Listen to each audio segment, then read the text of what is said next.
The piece that I made for the exhibition here at Kohler was part of a larger body of work that I've been working on for quite a few years that are large-scale installation works that are hybrids of somewhere between painting and drawing. And they always, I always come back to 4 elements in the pieces and bring those 4 elements to each piece. The first being a sense of site specificity. I think of these installations, of these drawings only being able to exist in the space that I make them in, and I make the piece specifically in reaction to the actual space that it's going to exist in. And then the next thing I start with is a pattern. In this case, it's a pattern of stripes from fabric. And then I always bring in a gesture of movement that works within the space. I think about the space and the movement or the gesture that I want to make within that space with that pattern.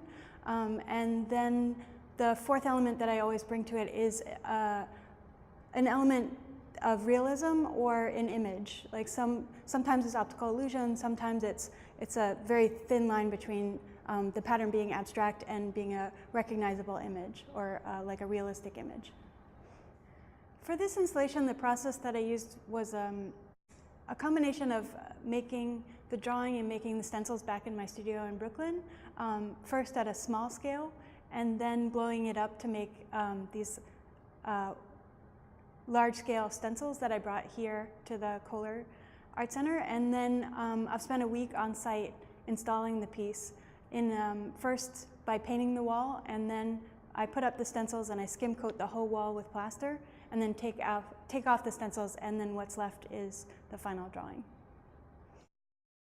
I choose the materials to make my wall drawing pieces very specifically. I want the piece to be a part of the wall, so rather than a drawing that sits on top of the wall. So I make the drawings out of the actual wall materials. I just use regular latex wall paint and wallboard joint compound, like the plaster that you'd use to seam drywall together. And then I build the drawing on the wall.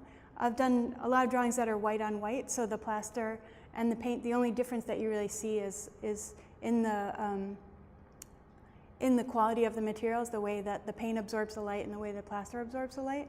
In this piece that I made here at Kohler, I chose a really intense red, but again, it's just, you know, basic house paint, and then the plaster sits on top of it. And I want the material specifically to relate to the building of the wall itself.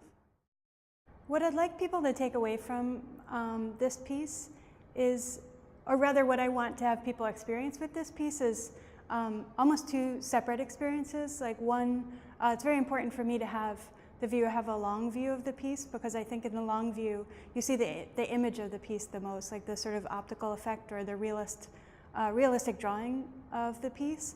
And I want people to have an up-close experience with the materiality of the piece, where that sort of image starts to fall apart and it just becomes this abstraction of pattern on the wall. And it's really important to me, that contradiction is really important to me, that contradiction between, or that line between abstraction and realism, and also the line between sort of modernist abstraction and a sort of personal sense of space. That is why I bring in images from domesticity, like pattern and textiles. And so those 2 contradictions are the most important thing for me, so I would love if the viewer sort of picked up on that.